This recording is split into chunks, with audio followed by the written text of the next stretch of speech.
Good evening, ladies and gentlemen. It is midnight.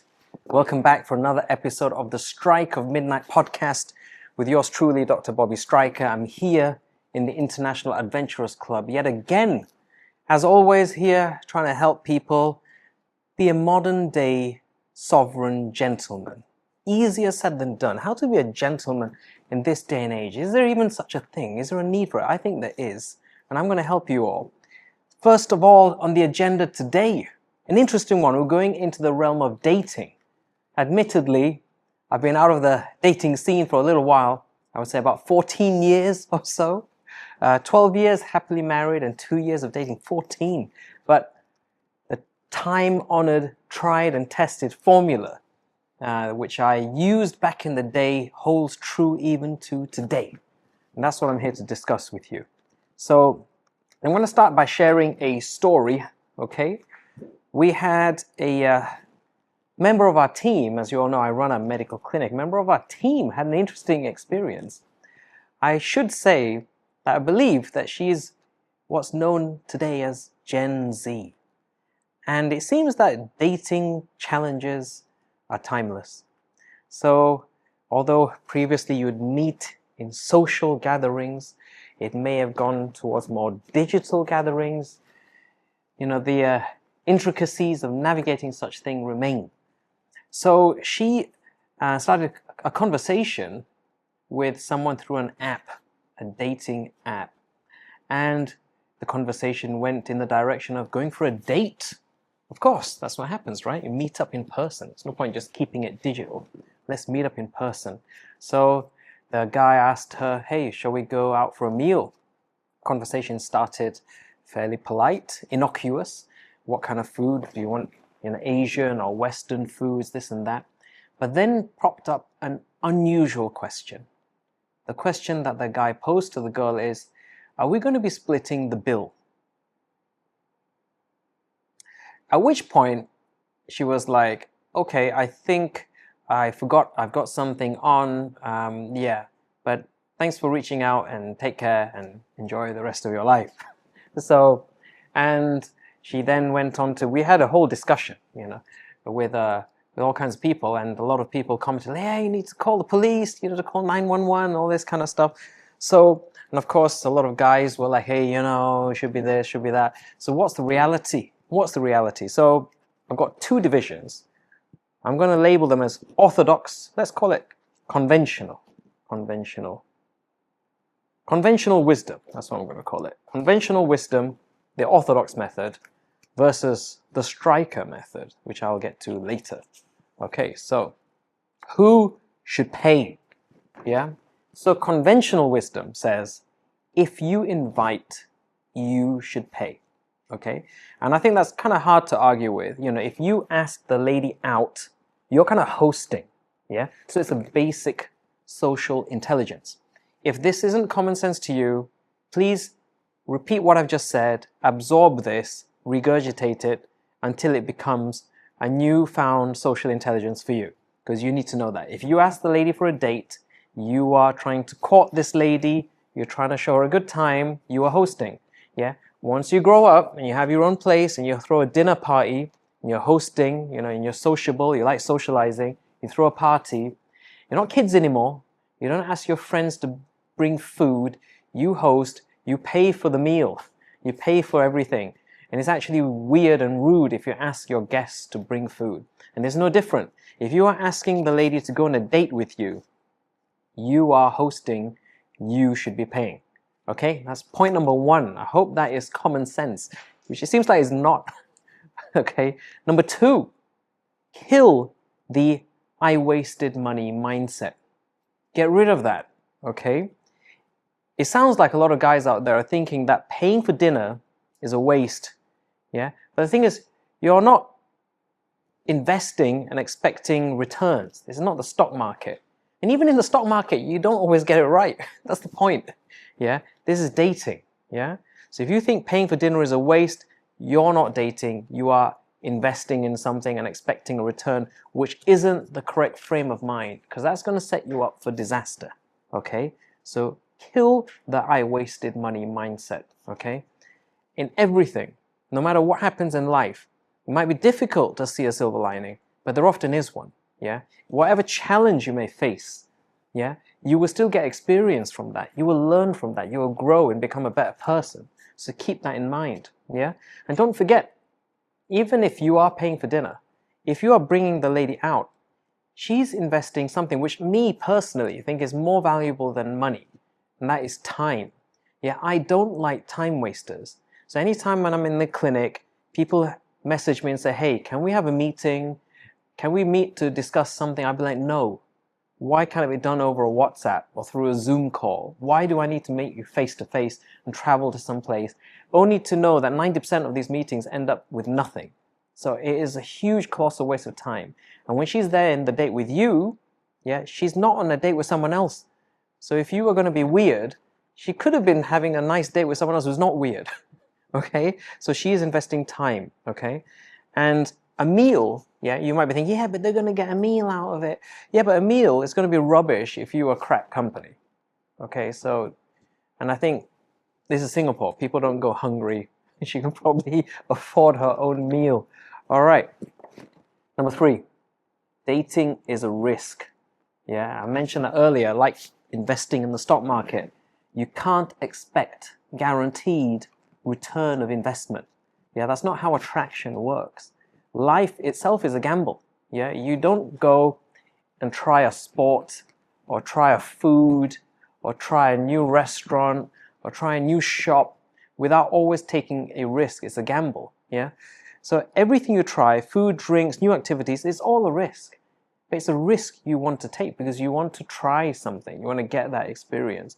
And dating is no different. Yeah, you are putting yourself out there. You are taking a risk. But once in a while, it's going to pay off big, right? Play the game, right? Yeah, don't hate the player, hit the game. But if you want to play the game, play within your means. Yeah, so don't take your date to somewhere where you can't afford. You have to be comfortably be able to bring your date to this place. Yeah, you can't bring her somewhere where you can't afford it and then resent her when you were the one who brought her to that place, right? So you need to get your ego and your reality in check. So number 1, yes, it's a risk, but make it a calculated risk.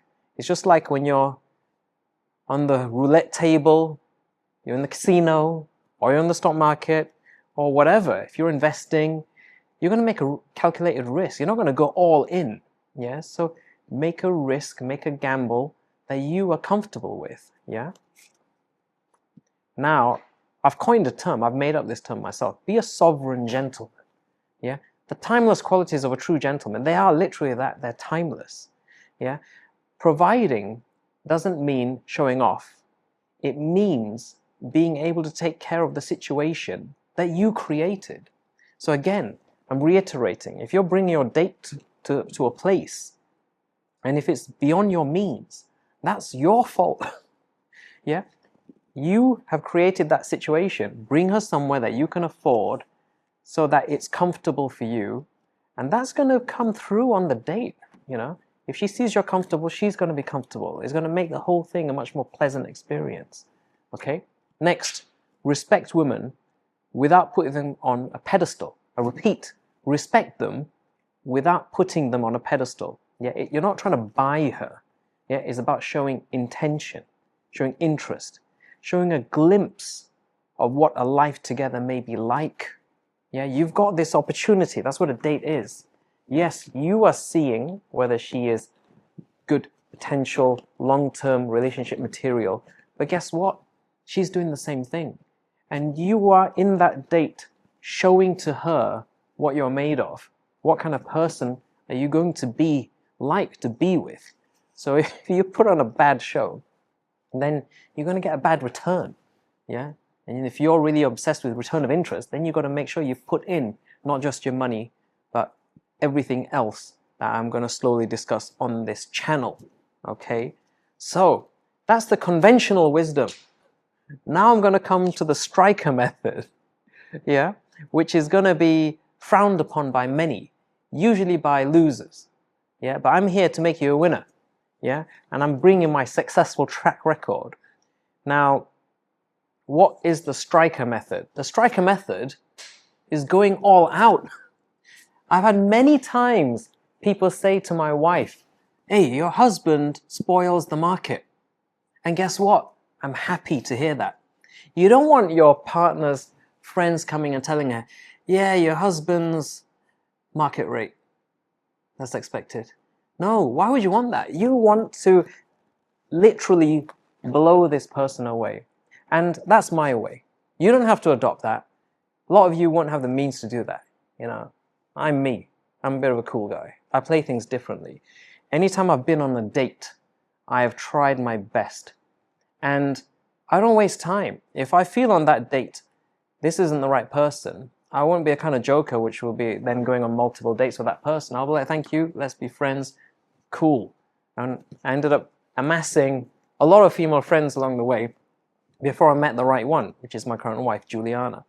But I always made sure I tried my best because I want to be able to look back and say, I tried my best, you know, with the woman of my dreams, and that I have a really cool story to tell. And even now, after all these years, we still look back to our first date and reminisce about that day because it was so special. The restaurant we went to, how we then went for a movie, how we then went on for supper. It was like one of the longest dates in history, but it was very special. And I tried my best and I think it worked, you know. So if you are half-assed about stuff that you don't really care about, guess what? It's going to be palpable by your date on the date. And why would you want to do that if it's meaningful to you? And if you're thinking, yeah, but then she might not be the one. Yeah, she might not be. But what if she is? Don't you want to be able to look back and like, yeah, she was the one and I had the best date and I tried my best and it worked and we got this amazing story and all of this.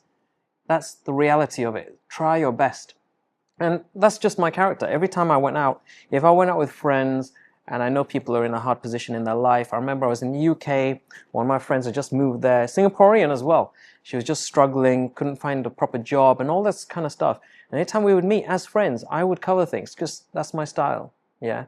And I was like that with all friends and expected nothing in return. You know, just some good company. That's what it was all about. And of course, when I'm going on a date, what do you think I'm going to be like? I'm going to do my best to make it the best date. And it's not just going out on a date, it's going out in social gatherings, anything. I'm always going to put my best foot forward. And even now, after so many years, people are saying to my wife, like, oh, I wish my boyfriend or my husband was like Bobby. Why aren't they like Bobby? Even our parents sometimes say these things. It's funny. But that's the reputation I've created through the actions I've taken. Actions speak louder than words. And if you're worried, like, okay, I can't do that, you don't have to go all crazy. Just try your best. That's all people want to see.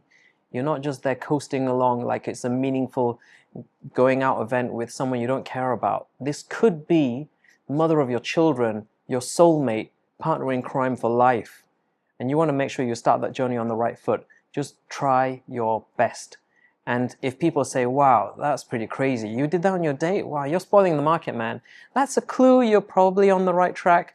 Spoiling the market is a good thing. You don't want to be following the crowd, okay? So that's it. It's a quick one. And yes, I'm traditional, but I think it served me pretty well. And I think a lot of guys who do play it this way end up with pretty decent results. You're memorable, you're unique, you tried your best. And remember, when the sun is out there shining, it doesn't care if the grass doesn't like it. So be the sun shining on your date. You are trying your best. And if it doesn't work out, so be it. You learn from it, you move on to the next date, and you will find your soulmate just like I did. Well, I hope you like that one. Yeah, I'm passionate about this topic because you don't want to settle for the wrong person in your life. The right person is going to change your life in every way imaginable. It's literally like being in a K-drama, in a romantic movie, the type you see on the big screen when you find the right person. And you need to go on your dates with this in mind, that it should be like the movies. And if it's not like the movies, then you're with the wrong person.